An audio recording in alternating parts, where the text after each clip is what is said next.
선생님, 저는요 운동도 진짜 열심히 하고요 음식도 잘 먹어요. 그런데 왜 자꾸 이렇게 염증이 생기는 걸까요? 하는 분들이 있는데요. 우리 몸에서는 부족해서 염증을 유발하는 것들이 있는데요. 부족해서 염증이 생기는 이 세 가지를 저는 삼소라고 합니다. 그 첫 번째가요, 바로 수면 부족이에요. 수면이 부족하면은 혹시 수면 장애가 있으면 염증이 생긴다고? 네, 맞습니다. 실제로 이 수면하고요, 염증하고요, 어떤 연관성이 있는지 조사한 실험들, 이 실험들을 또 다 모아서 72개의 실험들을 분석한 그런 연구 결과가 있습니다. 그랬더니 수면 장애가 있을수록 혈액 속에서 아까 말씀드린 염증을 반영하는 CRP라는 수치가 증가하는 것으로 나타났어요. 그러니까 숙면을 잘 취하지 못할수록 염증이 잘 생기는 체질로 바뀐다는 거죠. 여러분은 요즘에 하루에 한 몇 시간 정도 주무시나요? 전문가들은요, 하루 평균 한 7시간 정도 자는 것을 가장 건강하다고 보는데요. 이 자는 시간은 우리가 그냥 이렇게 쉬는 시간이 아니고요. 염증에 노출되어 있던 내 몸을 회복시키고 상처가 있다라면 치유시키는 굉장히 중요한 시간입니다. 그리고 우리 신경을 충전하는 시간인데요. 우리의 신경은 정보를 전기 신호를 통해서 주고받아요. 그래서 자는 동안에 우리가 마치 핸드폰 배터리를 충전하는 것처럼 자는 동안에 신경을 충전하게 되는데요. 7시간을 자더라도 계속 자는 동안에 자다 깨기를 반복한다거나 꿈을 많이 꾼다거나 이렇게 되면은 당연히 신경 피로가 회복이 잘 되지가 않고 신경이 잘 충전이 되지 않습니다. 그리고 이는 곧 염증으로 이어지게 돼요. 자, 그런데 여기서 흥미로운 점은요, 반대로 너무 오래 자도, 그러니까 8시간 이상을 자도요, 우리 몸에서는 여전히 그 염증을 반영하는 CRP 수치가 올라가는 것으로 나타났어요. 무조건 오래 자는 것도 답은 아니라는 거죠.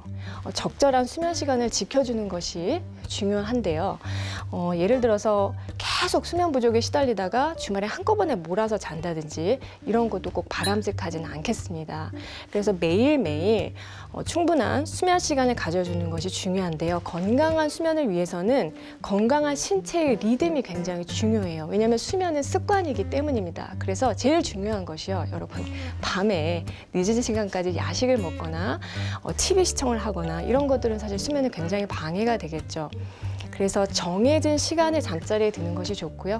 아침에는 충분한 햇볕을 쬐고요. 그리고 낮에는 충분한 활동을 하면 밤에 숙면을 취하는 데 도움이 됩니다. 우리 몸에 부족하면 염증이 생기게 하는 것 두 번째는요, 근육 부족입니다. 자, 나이가 들면서 근육이 조금씩 빠진다는 것은 아마 다 아실 거예요.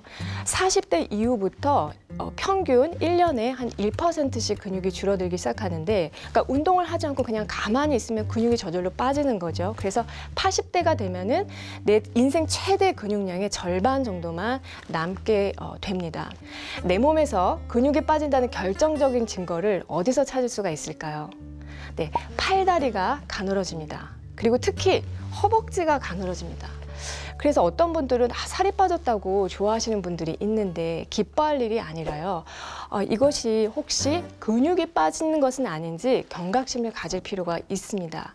자, 왜냐하면 근육에서는요, 염증을 줄이는 항염증 호르몬이라는 것이 나오기 때문이에요. 아니, 근육에서 염증을 줄이는 호르몬이 나온다니 이거 정말 놀라운 일이 아닌가요?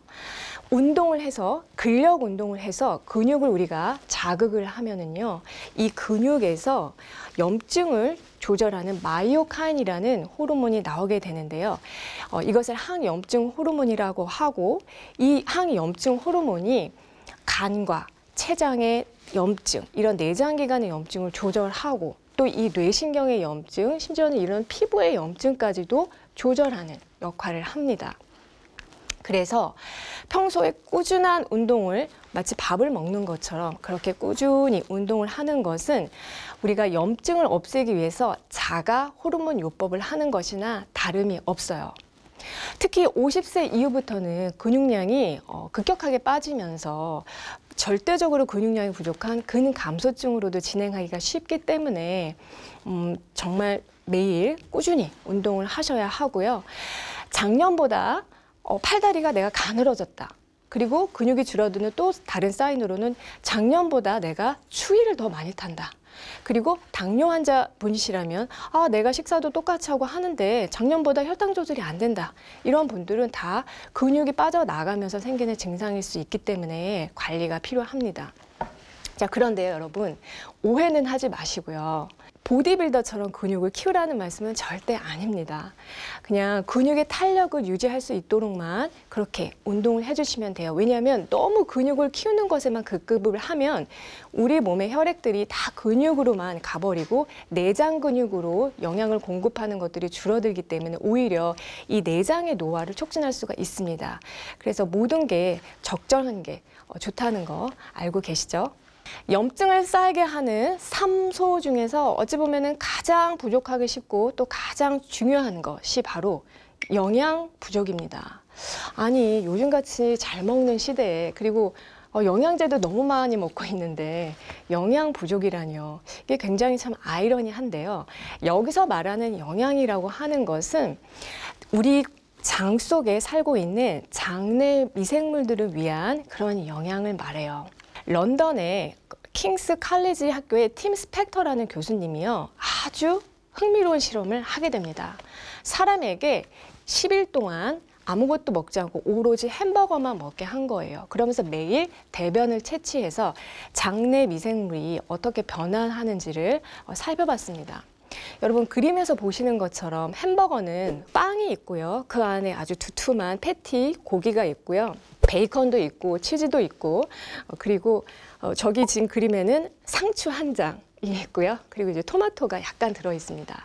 자, 이 재료들 중에서 우리 장내 미생물의 먹이가 되는 것은 딱 두 가지밖에 없어요. 상추 한 장과 토마토 약간이죠. 팀 스펙터 교수님이 한 연구 결과를 보면은요, 정말 가히 충격적이었는데요. 열흘 후에 이 장내 미생물의 변화를 봤더니 1,400여 종의 장내 미생물 종 중에서 40%나 파멸이 되는 것으로 나타났어요. 그러니까 우리가 장내 미생물들을 위한 먹잇감, 영양분을 충분히 공급해주고 먹어주지 않으면 장내 미생물들도 굶어 죽는다는 그런 얘기죠.